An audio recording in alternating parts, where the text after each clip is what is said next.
Yan guys, good morning.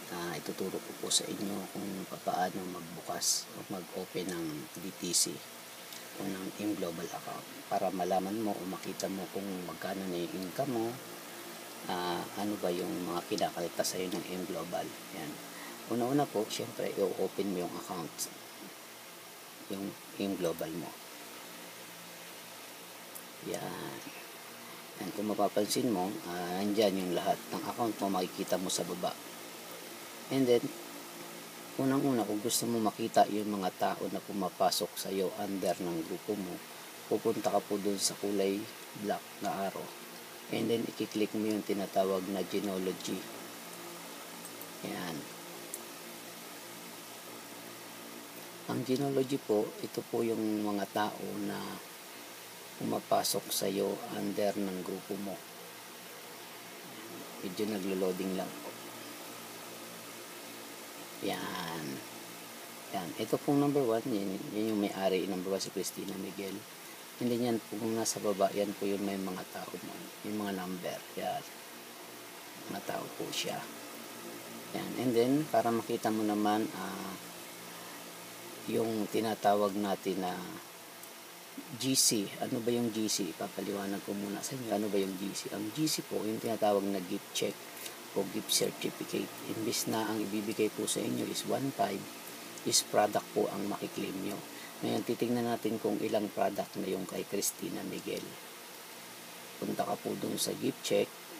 I-click mo po.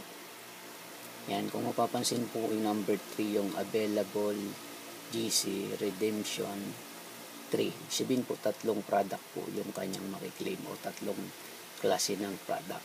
Ngayon, para makita mo po kung anong product yung makukuha mo o makiklaim mo, ilalagay mo lang po dun sa enter yung enter quality here. Yan, ilalagay mo po yan yung number 3. And then, ilalagay mo siya yung left or sa right. Mamimili ka po kung saan mo gustong ilagay sa left o sa yan. And then, redeem. I-redeem mo siya, mapasok po siya dito.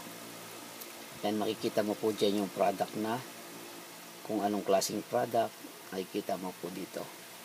Yan yung tinatawag na gift certificate.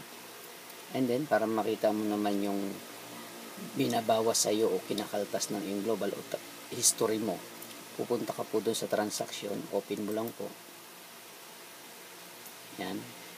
Yan po yung mga transaction mo. Yan, kung mapapansin mo po, makikita mo dyan yung kailan ka nag-pair, kung kailan may pumasok sa account mo. Yan, katulad po nito ni Cristina Miguel. Binawasan po siya ng insurance, yan, 550. Kasi ibig sabihin, nag-renew na po yung insurance niya kasi expired na. Yan. And then, balik ka po ulit dun sa arrow. Ito lang po yung mga gusto mong malaman. And then din, lahat ng encashment. Yan, dito po sa encashment, napaka-importante po nito. Hindi ka po niya madadaya kasi dito makikita mo kung may nag-encash. Yan, yung tinatawag na encashment history. Yan, pag inilagay mo po itong 21,445 dito sa amount, and then mamimili ka po kung bangko or cheque. Yan, kung wala ka pang ATM, cheque muna yung gagawin natin. And then, encash. Yan. Makikita mo na po dito yung history ng encashment mo. Kung anong date nag-encash, and then kung anong account number, and then yung gross, and then yung net, kasi may tax po tayo. Ayan lang po muna. And then kung may mga katanungan po, pwede nyo po akong i-PM at gagawa po tayo ng panibagong video. Salamat po. Bye. Bye.